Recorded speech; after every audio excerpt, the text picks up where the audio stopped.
आराध्य देव के चरण में वंदन। आदरणीय समणी जी, उपस्थित भाइयों तथा बहनों,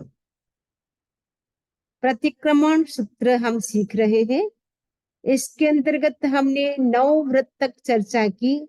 आज हम सामायिक व्रत के जो 5 अतिचार हैं उसकी हम चर्चा करेंगे। अतिचार का मतलब होता है दोष लगना। वो जब दोष लग जाता है उससे हमारी जो सामायिक होती है वो अशुद्ध हो जाती है। जब भी हम सामायिक करें, शुद्ध सामायिक करें, तो सामायिक में हमें क्या क्या दोष लगते हैं जिससे हमारी सामायिक अशुद्ध हो जाती है। यदि हम अशुद्ध सामायिक करते हैं उससे हमें फायदा नहीं मिलता है। इसलिए जब भी हम सामायिक करें हमें शुद्ध सामायिक करना है। जैसे पुण्य श्रावक था, वो शुद्ध सामायिक करता था, इसीलिए उसकी सामायिक की प्रशंसा भगवान महावीर स्वामी ने की। हम भी जब भी सामायिक करें, शुद्ध सामायिक करें। सामायिक का कितना वैल्यू है, कहा गया एक व्यक्ति प्रतिदिन 1 करोड़ सोनैया का दान देता है। दूसरा व्यक्ति प्रतिदिन एक सामायिक करता है। जो सोने का जो दान देता है, जो स्वर्ण मुद्रा, जो 1 करोड़ स्वर्ण मुद्राओं का जो दान देता है, उससे भी अनंत गुना पुण्य, अनंत गुना निर्जरा कौन करता है? जो सामायिक करता है। दान देने वाला तो उसका पुण्य होता है, निर्जरा होती है, लेकिन उससे बहुत ज्यादा निर्जरा कौन करता है? जो सामायिक करता है। तो सामायिक कौन कर सकता है? 4 गति है, उनमें से कौन से प्राणी है जो सामायिक कर सकता है? हम देखें, देव गति के जीव सामायिक नहीं कर सकते। उनके पास रिद्धि सिद्धि वैभव सब कुछ है। इवन अनुत्तर विमान के देव, सर्वार्थ सिद्ध विमान के देव इतने शांत होते, सम्यक भी होते हैं, फिर भी वो सामायिक नहीं कर सकते हैं। नरक गति के जीव भी सामायिक नहीं कर सकते हैं। तिरंज गति के जीव भी सामायिक नहीं कर सकते। कोई कोई 2.5 के बाहर जिसके जाति स्मृति ज्ञान हो, कोई कोई सामायिक करता है। अदरवाइज तिरंज गति के जीव भी सामायिक नहीं कर सकते हैं। हम वो नहीं कर सकते, वो हम कर सकते हैं। हम मनुष्य बने हैं, मनुष्य गति में ही हम सामायिक की आराधना कर सकते हैं। 48 मिनट हम मात्र एक सामायिक का हम समय निकाले। 24 घंटा हमारे पास है, उनमें से 2-2 मिनट भी अगर हम लेते हैं तो भी हमें एक सामायिक का टाइम मिल जाता है। 2-2 मिनट समय निकालना है तो 48 मिनट, 48 मिनट का समय तो हमें अपनी आत्मा के लिए निकालना है। हम संकल्प करें कि प्रतिदिन हम एक सामायिक करेंगे। अगर आप 7 बजे उठते हैं तो 6 बजे उठ जाए। 6 बजे उठने से आपकी एक सामायिक आराम से हो सकती है। ये सामायिक की आराधना मनुष्य भव में कर सकते हैं। ऐसा अवसर बार बार मिलने वाला नहीं है। अभी मनुष्य बने हैं तो मनुष्य भव का हमें लाभ लेना है। तो सामायिक की साधना करके हम कर्मों की निर्जरा कर सकते हैं, क्योंकि सामायिक से संवर हो गया, पचखान हो गया। पचखान होने से नए कर्म का जो बंधन हो रहा था, 48 मिनट के लिए वो सब कुछ रुक गया। जो साधु होते हैं वो लाइफ लॉन्ग के लिए सामायिक करते हैं, लेकिन श्रावक है वो लाइफ लॉन्ग के लिए सामायिक नहीं कर सकता है, लेकिन दिन में कई बार सामायिक की आराधना कर सकता है। लाइफ लॉन्ग के लिए तो साधु बनता है, वो लाइफ लॉन्ग के लिए करता है बचकान। लेकिन श्रावक होता है लाइफ लॉन्ग के लिए बचकान नहीं कर सकता है, लेकिन दिन में कई बार वो सामायिक कर सकता है। अगर आप एक सामायिक करते हैं तो 2 सामायिक चालू कर दे। यदि आप एक भी सामायिक नहीं करते तो कम से कम एक सामायिक तो मुझे करनी ही है। 24 घंटे में से चिंतन करना है कि हम अपनी आत्मा के लिए कितना समय लगाते हैं और अपने शरीर के लिए, फैमिली के लिए हम कितना समय निकालते हैं। हम खाते हैं, पीते हैं, नाश्ता करते हैं, स्नान करते हैं, वो सब कुछ किसके लिए करते हैं? शरीर के लिए करते हैं। बिजनेस करते हैं, वो किसके लिए करते हैं? फैमिली के लिए, स्वयं के लिए। लेकिन हम अपनी आत्मा के लिए, हमें अपने आप से पूछना है, हम अपनी आत्मा के लिए क्या हम कुछ करते हैं? जो हमारे साथ जाने वाला है उसके लिए हम कुछ नहीं कर रहे। जो हमारे साथ नहीं जाने वाला है उसके पीछे हमारे 24 घंटा लग रहे हैं। तो कम से कम हम 24 घंटे में से 1 घंटा हमें अपनी आत्मा के लिए निकालना है। वो सामयिक करने से ही वो निकलता है। तो सामयिक में हमें क्या क्या दोष लगने की संभावना होती है। सामयिक के 32 दोष होते हैं, 4 मन के, 4 वचन के, 10 मन के, 10 वचन के, 12 काया के। ये 32 दोष होते हैं। तो सामयिक में अगर आप सामयिक करते हैं तो आपको खुले मुंह नहीं बोलना है। सामयिक करते तो आपको नींद नहीं लेना है। सामयिक में संसार की बातें नहीं करना है। सामयिक में बिजनेस की बातें नहीं करना है। सामयिक में बच्चों को खिलाना पिलाना नहीं है। तो सामयिक में पूरी सावधानी रखना है। सामयिक कर ली और दीवार का सहारा लेकर के नहीं बैठना है। सामयिक में नींद नहीं लेना है। सामयिक में स्त्री कथा नहीं करना है। भोजन के संबंधी किचन की बातें नहीं करना है कि आज हमने ये खाया था, कल हम ये बनाएंगे, आपने क्या खाया था, क्या बनाया था, वो इसकी बातें आपको नहीं करना है। तो पूरी सावधानी से सामयिक करना है। सामयिक में मोबाइल को टच नहीं करना है। आपने सामयिक लेने से पहले मोबाइल आपने ऑन कर लिया, वो अलग बात है। लेकिन सामयिक लेने के बाद आपको न लाइट करना है, न पंखा करना है, ना आपको मोबाइल यूज करना है और ना आपको टॉयलेट यूज करना है। अगर हम ऐसा करते तो हमारी सामयिक अशुद्ध हो जाती है। तो सामयिक में हमें पूरा ध्यान रखना है कि हमारी शुद्ध सामयिक कैसे हो।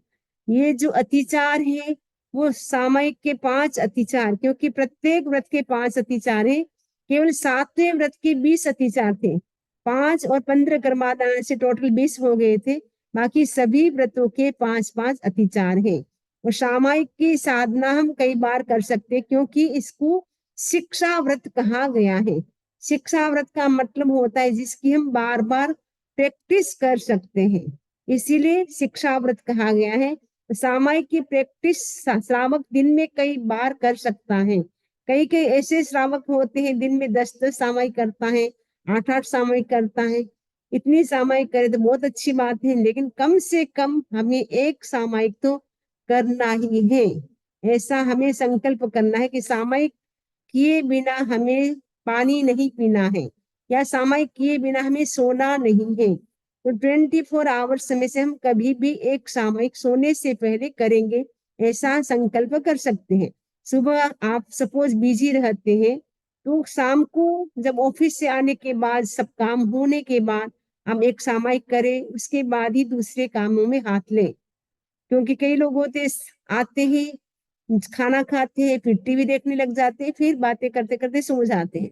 लेकिन सामयिक करना मन में नहीं आता है कि चलो पूरा दिन हमने पाप का काम किया, बिजनेस से संबंधित बातें की, तो सारी संसार की बातें थी, उससे हमारी आत्मा कर्म से मलिन हुई। लेकिन अब तो हमें क्या करना है, सामयिक करके हमें अपनी आत्मा की शुद्धि करना है। तो सामयिक व्रत के 5 अतिचार हैं। तो सबसे पहले हम उच्चारण करेंगे।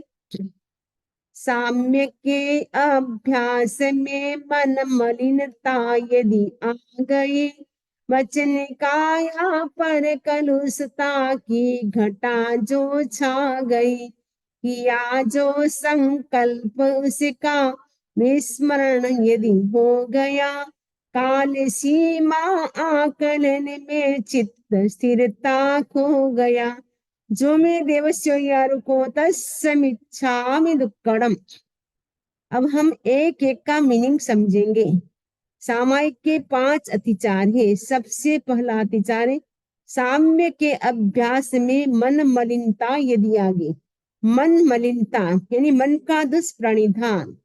मन में यदि सामयिक ले ली, साम्य के अभ्यास में नहीं, साम्य का मतलब समता के अभ्यास में, सामयिक के अभ्यास में मन हमारा यदि मलिन हो गया हो, मन में मलिनता यानी नेगेटिविटी आ गई हो, यानी मन में हमें कोई बुरे विचार आ गए हो, नेगेटिव थॉट्स आ गए हो, संसार संबंधी कोई बात आ गई हो, बिजनेस संबंधी कोई विचार आ गया हो, तो वो हमारा मन क्या हो गया, मलिन हो गया, अशुद्ध हो गया।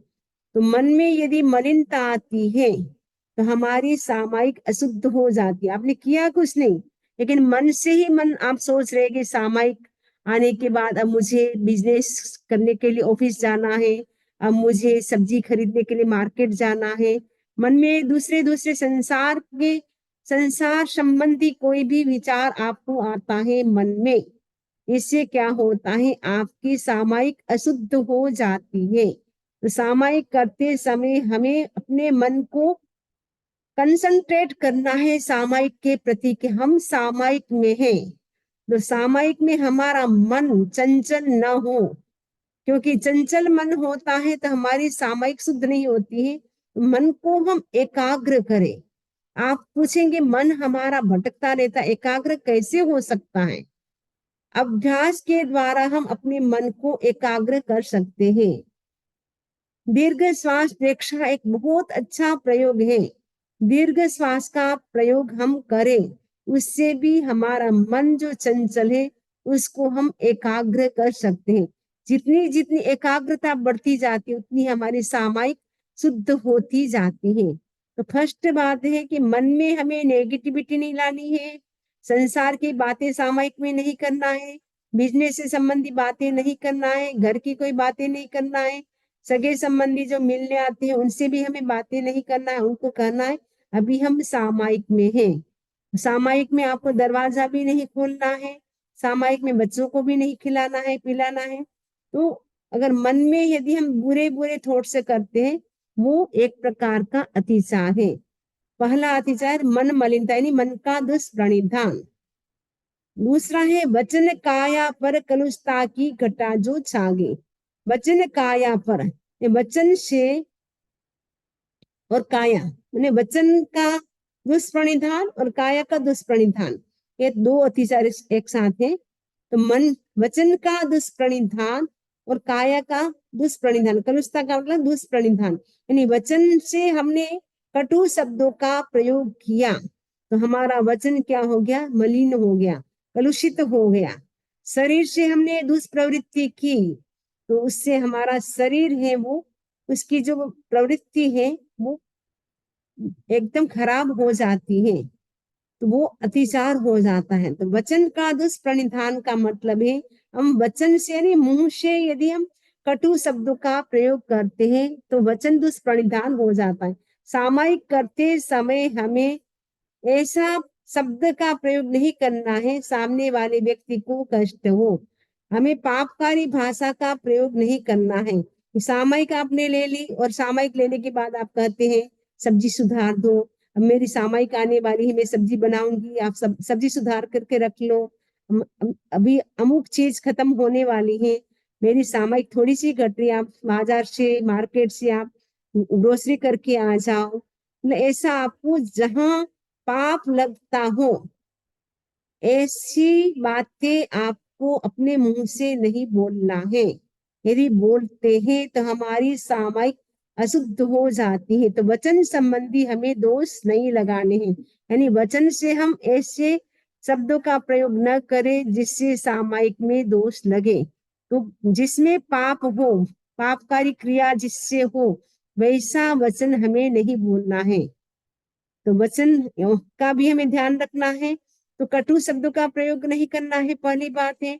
दूसरी बात है कि जब दो के बीच में झगड़ा होता हो उस समय एक व्यक्ति मौन रह जाए। यदि उस समय भी वो आमने सामने बोलता है, सामायिक में ऐसे वाद विवाद करना नहीं, आर्गुमेंट करना नहीं, यदि हो जाता है तो सामायिक अशुद्ध हो जाती है। तो वचन से हम कटु शब्द का प्रयोग न करें, वचन से हम किसी को कष्ट हो वैसे शब्दों का प्रयोग न करें, हम मौन की साधना करें। अगर हम मौन पूर्वक सामायिक करते हैं तो वो बहुत अच्छी सामायिक होती है। यदि मौन पूर्वक सामायिक न करें तो कम से कम हम अपने वचन का प्रयोग स्वाध्याय में करें, भगवान की स्तुति करें, भगवान की प्रार्थना करें, हम अपने वचन का वो सदुपयोग होता है, वो हमारा सुप्रणिधान हो जाता है। यदि हम वचन से सामने वाले व्यक्ति को कष्ट हो वैसे शब्दों का प्रयोग करते हैं, हिंसा जिससे हो वैसे शब्दों का प्रयोग करते हैं तो हमारी सामायिक अशुद्ध हो जाती है।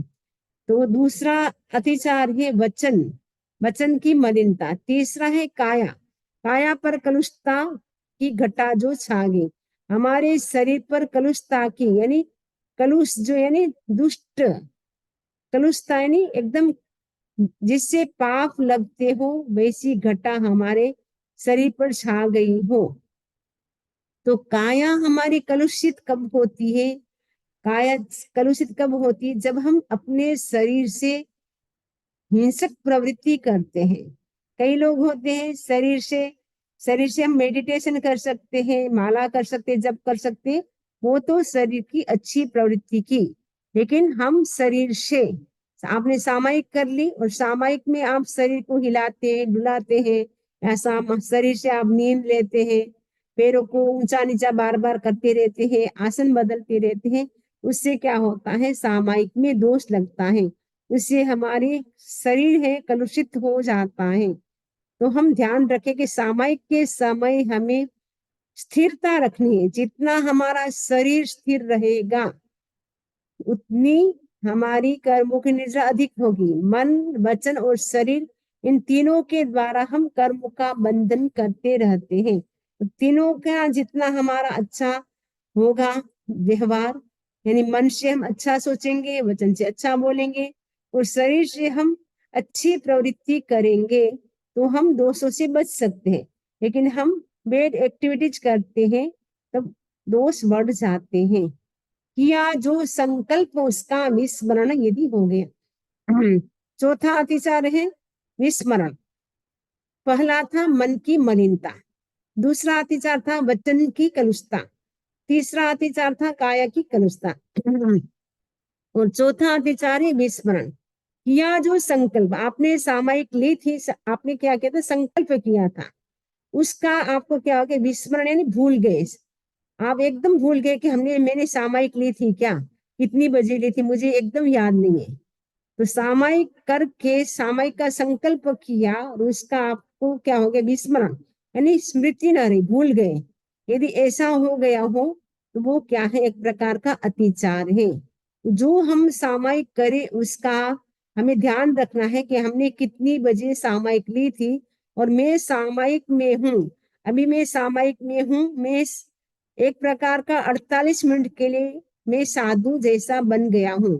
जैसे साधु होते हैं वो कोई संसार की बातें नहीं करते, वैसे ही मुझे भी सामायिक में कोई बातें संसार की नहीं करना है। सतत आपको स्मृति रखना है कि मैं सामायिक में हूँ, मैं सामायिक में हूँ, आपको याद रखना है। यदि भूल जाते हैं सामायिक लेकर के तो उससे क्या होता है? हमें दोष लगने की संभावना रहती है। तो भूलना अच्छा नहीं है। मेमोरी हमारी इतनी शार्प रहनी चाहिए कि हम जो नियम ले वो सारे नियम याद होने चाहिए। लेकिन सामायिक का जब हम संकल्प करते हैं, नियम लेते हैं, उसकी हमें विस्मृति नहीं होनी चाहिए, उसकी हमें स्मृति रखनी चाहिए। यदि विस्मृति हो जाती है, सामयिक लेने के बाद भूल जाते हैं, तो हमें दोष लगता है। पांचवा अतिचार है काल सीमा आकलन में चित्त स्थिरता खो गया। जो 48 मिनट का हमारा आकलन, यानी सामयिक का ड्यूरेशन कितना है? 48 मिनट का। काल सीमा आकलन में चित्त स्थिरता खो गया, यानी 48 मिनट के सामयिक का जो कालमान था उससे हमारे चित्त की स्थिरता, यानी हमारा चित्त मलिन हो गया, चित्त चंचल हो गया, उसकी जो स्थिरता थी, कंसंट्रेशन होना चाहिए, वो हमारा अगर कम हो गया हो वो भी क्या होता है? अतिचार होता है। तो 48 मिनट का जो आपकी सीमा थी, उसकी लिमिट कितनी थी सामयिक की? 48 मिनट की। तो वो 48 मिनट के सामयिक में यदि हमारा चित्त है इधर उधर कहीं भटक गया हो, क्योंकि सामयिक भी ले लेते हैं, मन तो कहीं न कहीं भटकता रहता है। सामयिक लेने के बाद आपको याद आता है, अरे ऑफिस के वो काम सल्टाने थे, अरे घर के काम वो करने थे, मैं तो भूल ही गई, मैंने तो सामयिक पचक ली। तो सामयिक लेने के बाद आपको वो बातें आपको याद नहीं आनी चाहिए। तो काल सीमा आकलन में, काल सीमा आकलन में, काल का जो सीमा यानी जो समय, काल यानी समय की जो सीमा आपने मर्यादा की थी 48 मिनट के लिए, उसका आकलन, उसका आपने सही सही तरीके से उसका आपने क्या है आकलन न किया हो, और आपका चित्त यदि चंचल हो गया हो, आपकी चित्त की जो स्थिरता होनी चाहिए वो आपने खो दी हो, तो वो एक प्रकार का अतिचार है। तो पांचवा अतिचार है काल सीमा आकलन। काल सीमा का आकलन है, काल सीमा का आपने अतिक्रमण कर दिया हो। जो आपकी 48 मिनट की सामायिक होती है, लेकिन आपका मन इधर उधर चला गया हो, आपने सामायिक का पूरा ध्यान न रखा हो, एक प्रकार का दोष लगता है। जब भी हम सामायिक करें, पूरी स्थिरता के साथ, पूरी एकाग्रता के साथ हम करते हैं, उससे क्या होती है, हमारी शुद्ध सामायिक होती है, और शुद्ध सामायिक करने से ही हमें लाभ मिलता है। ऐसा ना हो कि हमारे से शुद्ध सामायिक होती नहीं है, हमारा मन भटकता रहता है, हम सामायिक न करें। प्रैक्टिस करते रहना है। प्रैक्टिस करते करते एक दिन ऐसा आएगा कि हमारा मन स्थिर रहेगा, वचन से हम किसी भी प्रकार के शब्द का, गलत शब्द का प्रयोग नहीं करेंगे, सामायिक की हम स्मृति रखेंगे, और जो काल सीमा हमने समय की हमने जो लिमिट की थी कि 48 मिनट के लिए, उसमें हम अपना जो चित्त है उसको हम स्थिर रखेंगे। उससे क्या होगा, हमारी सामायिक शुद्ध होगी। तो हमें डरना नहीं है कि हमारा मन तो भटकता रहता है, हम सामायिक नहीं करेंगे, बिना मतलब दोष लगता है, ऐसा नहीं सोचना है। तो एक दिन ऐसा जरूर आएगा कि हमारा मन भी पुण्य श्रावक जैसे शुद्ध सामायिक करता था, उनका मन इतना स्थिर रहता था, वैसा मन हमारा भी स्थिर हो सकता है, यदि हम उस समय श्वास प्रेक्षा का प्रयोग करते रहे। श्वास प्रेक्षा का प्रयोग करने से हमारा मन एकाग्र होता है, हमारी चंचलता कम होती है। तो चंचलता कम होती है जितनी, उतनी सामायिक हमारी शुद्ध होती है। तो हम कोशिश करें शुद्ध सामायिक करने की। ये जो 5 अतिचार है सामायिक के, उससे बचने की कोशिश करें। तो श्योर सामायिक करने से भी हम मोक्ष को प्राप्त कर सकते हैं। आज तक जिसने जिसने भी सामायिक की साधना की, उन सभी का मोक्ष हुआ है। सामायिक का मतलब है समता की साधना। 48 मिनट के लिए समता के साधना अगर हमने की है, तो वो उसका असर भी हमें कई घंटे होने चाहिए। खाना हम 20 मिनट खाते हैं तो 3 घंटे तक इफेक्ट रहता है। तो 48 मिनट के लिए हम साधना करते हैं, उसका असर तो हमें कई घंटे रहने चाहिए। तो समता की हम साधना करें प्रतिदिन, तो श्योर हम हमारा मोक्ष है बहुत नजदीक हो सकता है। एक भव अवतारी हम बन सकते हैं। तो इस पंचम काल में हम एक भव अवतारी तो अवश्य ही बन सकते हैं। एंड तक भी, लास्ट जब 5वां आरा का दिन होगा, लास्ट दिन, उस दिन भी 4 जीव संथारा करके एक भव अवतारी बनेंगे। अभी तो स्टार्टिंग है, तो अभी तो हम क्यों नहीं बन सकते, अवश्य बन सकते हैं। हम धर्म के प्रति आस्था रखें और संकल्प करें कि मनुष्य भव मिला है, उस मनुष्य भव का हमें उपयोग करना है। अपॉर्चुनिटी है, ये प्रेशियस टाइम है, उसका हमें उपयोग करना है। एक एक पल हमारा जा रहा है, ये व्यर्थ न जाए। हमारा जितना समय धर्म में बीतता है वो समय सार्थक होता है, बाकी सारा समय हमारा निरर्थक चला जाता है। तो एक एक पल का उपयोग करें। भगवान महावीर का वाक्य याद रखें, समयम गोयम मापमाए। समयम गोयम मापमाए। गौतम, एक क्षण भी प्रमाद मत करो। मनुष्य भव मिला है, उनका उपयोग करना है। ये गौतम स्वामी के लिए नहीं था, हम सभी के लिए यह मैसेज भगवान महावीर ने दिया था। तो हम उस मैसेज को याद रखें। सुबह उठते ही मुझे मनुष्य भव मिला है, मुझे मनुष्य भव को सफल करना है, उसी भाव से उठना है, उसी भाव से सोना है कि मुझे मनुष्य भव सफल करना है, मुझे राइट टाइम सोना है, राइट टाइम जागना है, और ताकि मैं सामायिक भी कर सकूं। और अपना घर का काम तो आप करते ही हैं, लेकिन साधना का जो सुंदर अवसर मनुष्य भव में हमें मिला है करने का, उसका हम उपयोग करें। इसी आशा के साथ ओम अरहम, ओम अरहम। सुने मंगल पाठ। चत्तारि मंगलम अर्हंता मंगलम सिद्धा मंगलम साहु मंगलम केवली प्रणतो धम्मो मंगलम। चत्तारि